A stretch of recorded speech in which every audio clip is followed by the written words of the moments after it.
La revue de presse d'Europe 1. Je vous trouve, Olivier de Lagarde, une petite ressemblance vocale avec Pierre Bellemare. Eh bien écoutez, ça me va droit au Oui, cœur. c'est vrai, il y a quelque Parce chose. que j'adore Pierre Bellemare, voilà. À la une des journaux ce matin, Olivier, une opération XXL. Place Net XXL, c'est le nom de ce coup de filet antidrogue à Marseille, même si hier c'était plutôt opération XXL de communication. Parce que la ficelle est évidemment un peu grosse. Tous vos journaux racontent donc le bain de foule d'Emmanuel Macron à la Cité de la Castellane, ses annonces d'arrestation, les autographes, les selfies. Mais pour avoir les dessous de la visite, c'est la Provence qu'il faut lire aujourd'hui. En fait, cette opération a été montée en réponse au pavé dans la mare jeté par des magistrats marseillais le 7 mars devant des sénateurs, raconte Laurent d'Ancona. Je crains que nous soyons en train de perdre la guerre contre les trafiquants, avait solennellement averti la vice-présidente du pôle criminalité. Cette audition a fait l'effet d'un tremblement de terre au sommet de l'État et la visite en mode bulldozer du président a été conçue comme une réplique à la hauteur de la secousse. Très contrarié par cette libération de la parole, Éric Dupond-Moretti s'est d'ailleurs rendu seul au tribunal à la rencontre des juges, raconte encore le journal. Un rendez-vous hors presse et pour cause. Ça a été une boucherie, rapporte un participant. La réunion n'a tourné qu'autour des propos tenus devant la commission et a donné lieu à un 20 minutes de lynchage public. Et ce participant qui tient, on le comprend, à rester anonyme, de s'inquiéter que la justice marseillaise dépende de la colère de son ministre.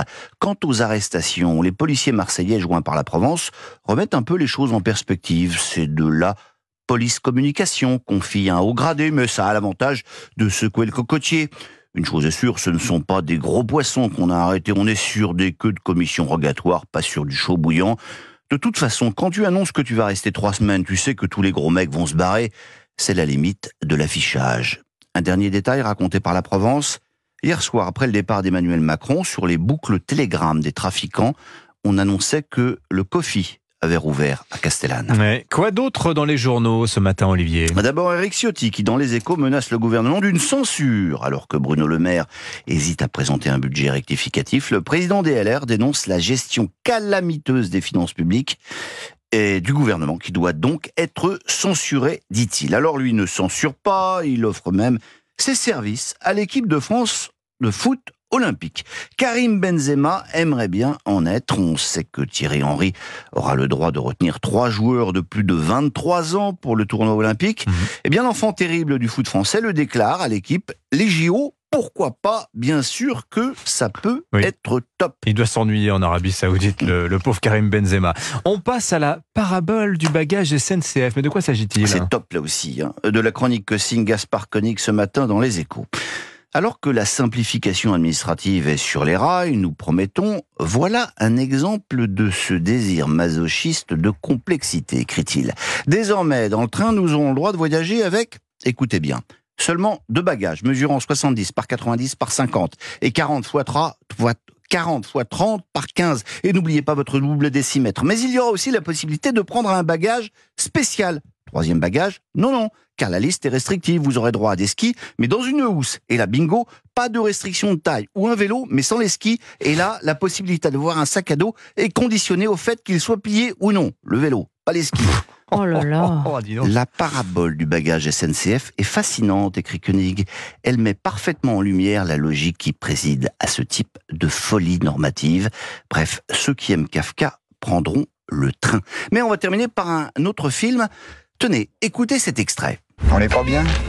Paisible? À la fraîche? Décontracté du gland? Et on bandera quand on aura envie de bander? Les valseuses. Les valseuses. Vous avez reconnu ça. Oui, première seconde. Et pourquoi je vous fais écouter ça? Eh bien, parce que le film sortait il y a 50 ans, jour pour jour. Les valseuses, Pascal Praud, qui vient d'arriver. Et c'est merveilleux. On n'est pas bien, là ? C'est merveilleux le temps qui passe. Il y a un demi-siècle, le film de Blier avait été encensé par la critique de gauche qui y voyait une ode à l'insouciance, un appel à la liberté des mœurs et un coup de pied donné à l'ordre bourgeois. D'ailleurs, le Figaro, à l'époque, éructait. Eh bien, 50 ans plus tard, le même Figaro est le seul à célébrer l'anniversaire de cette Orange Mécanique version rigolarde, comme l'appelle Éric Nehoff. Patrick Devers est mort, Gérard Depardieu se cache, Blier ne tourne plus. Quant à la presse de gauche, tout occupée à traquer le non politiquement correct, elle feint d'avoir oublié ce film qu'elle a tant aimé. Et oui, certaines bougies se soufflent en cachette. La revue de presse d'Europe 1, Olivier Delagarde. C'était la